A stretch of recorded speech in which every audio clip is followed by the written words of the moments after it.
Recorder. Shrimad Bhagavad Gita अध्याय 11 भाग 1।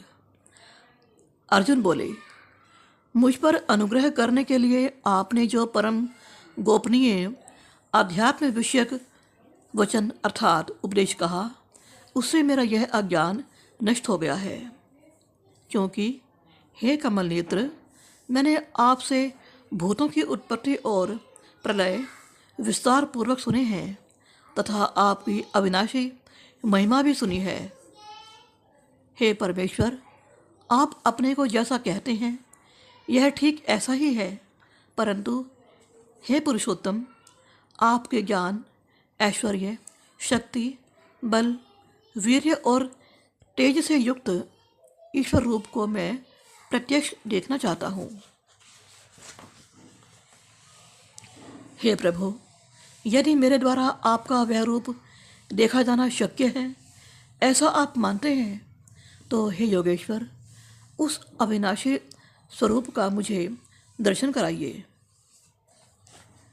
उत्पत्ति, स्थिति और प्रलय तथा अंतर्यामी रूप से शासन करने वाला होने से भगवान का नाम प्रभु है। श्री भगवान बोले, हे पार्थ, अब तू मेरे सैकड़ों हजारों नाना प्रकार के और नाना वर्ण तथा नाना आकृति वाले अलौकिक रूपों को देख। हे भरतवंशी अर्जुन, तू मुझ में आदित्यों को अर्थात आदित्य के 12 पुत्रों को, 8 वसुओं को, 11 रुद्रों को, दोनों अश्विनी कुमारों को और 49 मरुद्गणों को देख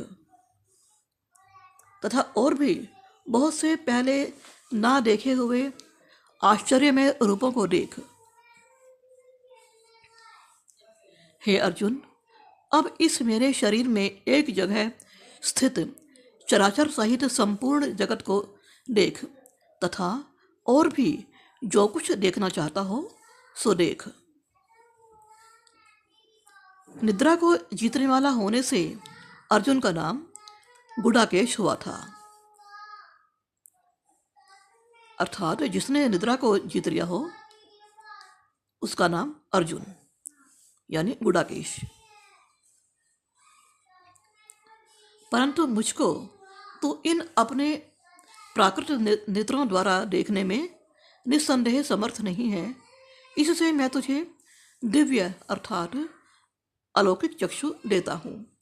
इससे तू मेरी ईश्वरीय योग शक्ति को देख। संजय बोले, हे राजन, महायोगेश्वर और सब पापों के नाश करने वाले भगवान ने इस प्रकार कहकर उसके पश्चात अर्जुन को परम ऐश्वर्य युक्त दिव्य स्वरूप दिखलाया। अनेक मुख और नेत्रों से युक्त, अनेक अद्भुत दर्शन वाले, बहुत से दिव्य भूषणों से युक्त और बहुत से दिव्य शस्त्रों को हाथों में उठाए हुए, दिव्य माला और वस्त्रों को धारण किए हुए और दिव्य गंध का सारे शरीर में लेप किए हुए, सब प्रकार के आश्चर्यों से युक्त, सीमा रहित और सब और मुख किए हुए विराट स्वरूप परम देव परमेश्वर को अर्जुन ने देखा।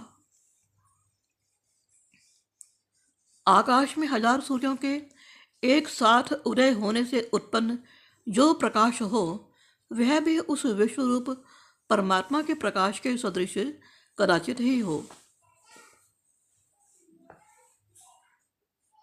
पांडुपुत्र अर्जुन ने उस समय अनेक प्रकार से विभक्त अर्थात पृथक पृथक संपूर्ण जगत को देवों के देव श्री कृष्ण भगवान के उस शरीर में एक जगह स्थित देखा। उसके अनंतर वे आश्चर्य से चकित और पुलकित शरीर अर्जुन प्रकाशमय विश्वरूप परमात्मा को श्रद्धा भक्ति सहित सिर से प्रणाम करके हाथ जोड़कर बोले। अर्जुन बोले, हे देव, मैं आपके शरीर में संपूर्ण देवों को तथा अनेक भूतों के समुदायों को, कमल के आसन पर विराजित ब्रह्मा को, महादेव को और संपूर्ण ऋषियों को तथा दिव्य सर्पों को देखता हूँ। हे संपूर्ण विश्व के स्वामिन, आपको अनेक भुजा, पेट, मुख और नेत्रों से युक्त तथा सब ओर से अनंत रूपों वाला देखता हूँ। हे विश्वरूप, मैं आपके ना अंत को देखता हूँ, न मध्य को और न आदि को ही। आपको मैं मुकुट युक्त, गदा युक्त और चक्र युक्त तथा सब ओर से प्रकाशमान तेज के पुंज, प्रज्वलित अग्नि और सूर्य के सदृश ज्योति युक्त, कठिनता से देखे जाने योग्य और सब ओर से अप्रमेय स्वरूप देखता हूँ। आप ही जानने योग्य परम अक्षर अर्थात परब्रह्म परमात्मा है। आप ही इस जगत के परम आश्रय हैं। आप ही अनादि धर्म के रक्षक हैं और आप ही अविनाशी सनातन पुरुष हैं, ऐसा मेरा मत है। आपको आदि अंत और मध्य से रहित, अनंत सामर्थ्य से युक्त, अनंत भुजा वाले, चंद्र सूर्य रूप नेत्रों वाले, प्रज्वलित अग्नि रूप मुख वाले और अपने तेज से इस जगत को संतप्त करते हुए देखता हूँ। हे महात्मन, यह स्वर्ग और पृथ्वी के बीच का संपूर्ण आकाश तथा सब दिशाएं एक आपसे ही परिपूर्ण हैं तथा आपके इस अलौकिक और भयंकर रूप को देखकर तीनों लोग अति व्यथा को प्राप्त हो रहे हैं।